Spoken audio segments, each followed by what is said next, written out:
अस्सलाम वालेकुम वरहमतुल्लाहि वबरकातुहू। इत्तेहाद न्यूज़ में आप सभी का खैर मकदम है। मौजूदा हालात क्या है तकरीबन सभी को मालूम है। मुसलमानों को हर शोबे में तंग हिरासा करने की कोशिश मुस्तकिल जारी है। यहां तक स्कूल जाते बच्चों को नहीं बख्शा जा रहा, बाजार में ठेला लगाने पर मारा पीटा जा रहा है, लिंचिंग की जा रही है, मजदूर से लेकर बड़े ताजिर तक, और अब तो घर तक किराए से नहीं दिए जा रहे। कुछ गांव में खुलकर सोशल बाइकआउट किया जा रहा है। ठेले वालों को सड़क किनारे महज मुसलमान होने पर गांव में दाखिल होने नहीं दिया जा रहा, और ना ही सड़क किनारे सब्जी फ्रूट बेचने दिया जा रहा है। रामनवमी के जुलूस के बहाने हथियारों का मुजाहरा कर एक समाज को डराया जा रहा है। अब तो बंदूकों की तक नुमाइश की जा रही है। अब ये तमाम बातें तो सभी को मालूम है, पर क्या हम तमाम वारदातों से कुछ सबक सीख भी रहे? अल्लामा इकबाल ने कहा कि खुदा ने उस कौम की हालत नहीं बदली, न हो जिसको ख्याल आप अपनी हालत के बदलने का। दुआएं हो रही हैं, नमाजें भी हो रही हैं, हज उमरा भी हो रहा है, पर हालात बदलने की बजाय और बेखस्ता होते जा रहे हैं। कुछ वारदातें हाल ही में पेश आई और एक की चर्चा पूरे देश में हो रही है। अगर गोदी मीडिया मुसलमानों के किसी मामले को दिखाकर चर्चा करती है तो समझो कि मुसलमानों को बदनाम करना चाहती है। पर आज हम भी उसी वारदात का जिक्र करते हैं और साथ में दिगर मामले को आपके सामने रखने की कोशिश करते हैं, ताकि हम हकीकत को समझे और अपनी कमी को महसूस कर गलतियों को सुधारने की कम से कम पहल या कोशिश तो हो। क्योंकि जब नस्लें दांव पर लगी हो तो अपना घमंड, अपना तकब्बुर या फिर अपने आप में जिंदगी जीने का छोड़ अपनी गलत रविश को बदले, वरना तो नस्लों का खात्मा होने में देर नहीं लग सकती। बहरहाल यूपी अमरोहा का ये वीडियो काफी वायरल हुआ है, जिसे देखकर शर्म आती है और गैर इस वीडियो को देखकर हंस रहे हैं। खैर, अमरोहा में एक शादी हुई और जब निकाह के बाद खाना खाने के लिए लोग बैठे तो बिरयानी में लेग पीस न मिलने पर बहस शुरू। बारातियों और घरोतियों के बीच बहस हाथापाई में पहुंची और देखते देखते एक जंग का माहौल बन गया। जिसके हाथ में जो मिला उसे वो फेंक रहा था या फिर मारने की कोशिश कर रहा था। मामला पुलिस थाने पहुंचा है। इसी तरह एक और शादी में महज मिठाई न मिलने से हाथापाई हुई। आप स्क्रीन पर तमाम वीडियोस की झलक देख सकते हैं। ऐसे कई वीडियोस है, पर यहाँ वो दिखाना मैं जरूरी नहीं समझूंगा। अभी अभी रमजान का मुबारक महीना खत्म हुआ है और हमने किस तरह ये महीना गुजारा है इसे भी समझने की कोशिश करते हैं। दरबार गली और डबल रोड पर शायद ही कोई दिन गुजरा हो जहां बहस या हाथापाई न हुई हो। खैर, कुछ मामले बेलगाम के न सही पर हमारे अतराफ के शहरों से ही है। आप देख सकते हैं कि इफ्तारी के वक्त रोजेदार आपस में किस तरह लड़ रहे हैं।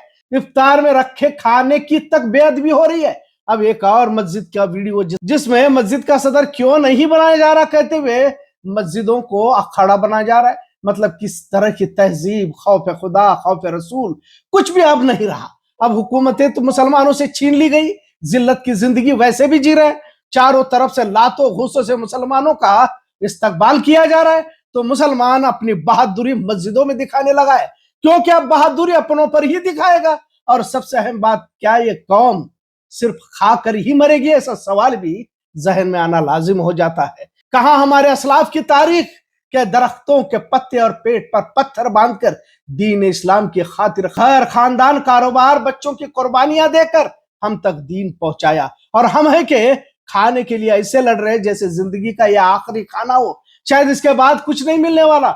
औरतें मर्द जहां जगह मिलती है वहां कट्टों पर बैठकर खाना खा रहे। कोई बताए तो सही कि क्या इसके लिए इस्लाम दुनिया में आया था? आज भी गाजा में पीने के लिए पानी के कुछ घूंट मैसर नहीं हो रहे। बहरहाल, आज मुसलमानों के बारे में आम कहावत मशहूर है कि इन्हें सिर्फ आधी बिरयानी दे दो, ये बिक जाएगा। मतलब मुसलमानों के ही खिलाफ साजिश में शरीक होगा। मुशरिकों को मालूम है सबसे सस्ती अगर कोई कौम है तो वो मुसलमान, लिहाजा मुसलमान अपनी कीमत खुद लगा रहे हैं। शादियों में सिर्फ लेग पीस न मिलने पर जो तमाशा खड़ा किया जा रहा है, इससे बदनाम पूरी कौम हो जाती है। बेलगाम में भी रमजान में पूरी रात देर तक खाते हुए जागना नौजवान नस्ल ने अपना मौकूफ ही बना लिया था।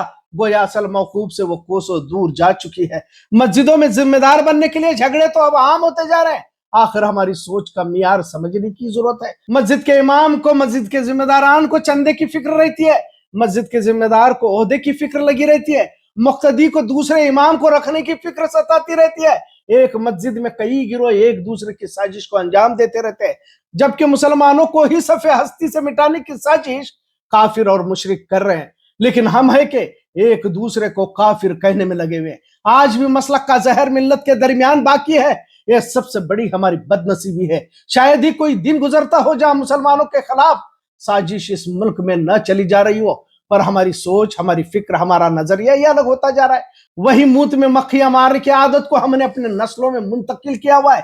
اب بتائے تو صحیح کہ اس قوم کا کیا مستقبل ہو سکتا ہے؟ شادیوں میں کھانا، بچہ پیدا ہوا تو کھانا، موت مٹی پر دعوت، جمعہ کو گوشت، پھر اتوار کی پارٹی، کیا زندگی کا یہی موقوف رہ گا؟ آج ان واقعات پر چرچا کرنے کی ضرورت اس لیے بھی کیونکہ لوگ امروہہ کی واردات پر ہنس رہے ہیں اور یہ بھی کہتے ہوئے سن رہے ہیں کہ دنیا میں الگ الگ قدرتی آفات سے لوگ مر سکتے ہیں، لیکن مسلمان صرف کھانا کھا کر مرے گا کیا؟ ایسی بھی باتیں کرتے ہوئے دیکھا جا رہا ہے۔ مسلمانوں کے علاقوں کا جائزہ لے لو، مسلمانوں کے علاقوں سے لائبریریاں ختم ہو چکی ہیں، خطوب خانے بند ہوئے ہیں۔ اگر مسلمانوں کے محلوں میں ہے تو کباب کے ہوٹل، بریانی کے ہوٹل، سموسے کی گاڑیاں، اور مسجدیں کم نہیں ہیں۔ اب تو ایک گلی میں دو مسجدیں بھلے مقتدی نہ آئے، لیکن مسجدوں کی تعمیر جم کر ہو رہی ہے۔ پھر نمازیں 8-10 ہی کیوں نہ ہو، لیکن اس میں بھی 3 گروہ کر کس طرح کا اتحاد، کس طرح آنے والے حالات کا مقابلہ کرنے والی نسل ہمارے درمیان پروان چڑھ سکتی ہے یا پیدا ہو سکتی ہے؟ کہاں سے ٹیپو اور صلاح الدین ایوبی کو لایا جائے گا؟ ماؤں بہنوں کی کہانیاں تو الگ ہے، کبھی اس پر بھی الگ سے بولنا پڑے گا۔